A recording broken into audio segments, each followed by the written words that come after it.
श्री शिवाय नमस्तुभ्यम। फ्रेंड्स, आज की कहानी इस प्रकार है कि हमारे पास चाहे जितना भी पैसा, रुतबा, नाम हो, मगर हमें इन चीज़ों को अपने रिश्तों के बीच में कभी भी नहीं लेके आना चाहिए। अहम को दबाकर रिश्ते बनाकर चलिए। वक्त तकरीबन रात के 8 बजे का हो रहा है।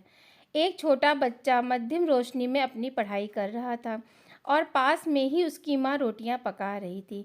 तभी बच्चे के पिता खाने के लिए बैठते हैं और उसकी माँ उन्हें रोटियां देती है। पिता बेहद सुकून से उन रोटियों को खाना शुरू करते हैं।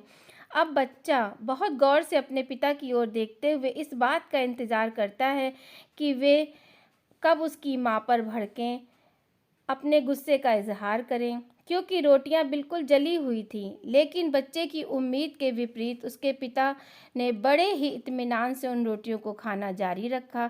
साथ ही उससे उसकी पढ़ाई के बारे में भी खोज खबर ली। कुछ ही देर बाद जब बच्चे की माँ को उन जली हुई रोटियों का ख्याल आया तो उसने अपनी गलतियों के लिए बेहद खेद प्रकट किया। लेकिन बच्चे के पिता ने कहा कि कोई बात नहीं, उल्टे आज ये रोटियां खाकर मुझे ज़्यादा मज़ा आ रहा है। अपने पिता की इन बातों को सुन बच्चे ने बड़ी हैरानी से और बड़े उत्सुकता से पुनः कुछ देर बाद उनसे जानना चाहा कि क्या सचमुच आज आपको जली हुई रोटियां खाकर मज़ा आ गया।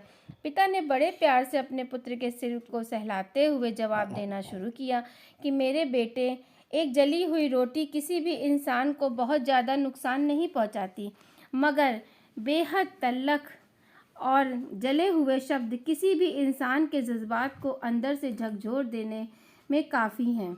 मेरे बच्चे, ये दुनिया बेशुमार नापसंदीदा चीज़ों और लोगों से भरी पड़ी है।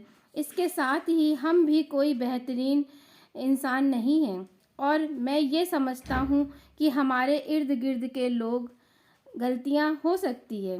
याद रखना, जीवन में एक दूसरे की मामूली गलतियों को नज़रअंदाज करते हुए रिश्तों को बखूबी निभाना ही बेहतर है। हमारी ज़िंदगी इतनी छोटी है कि इसमें गलतियों और पछतावे की कोई गुंजाइश नहीं होनी चाहिए।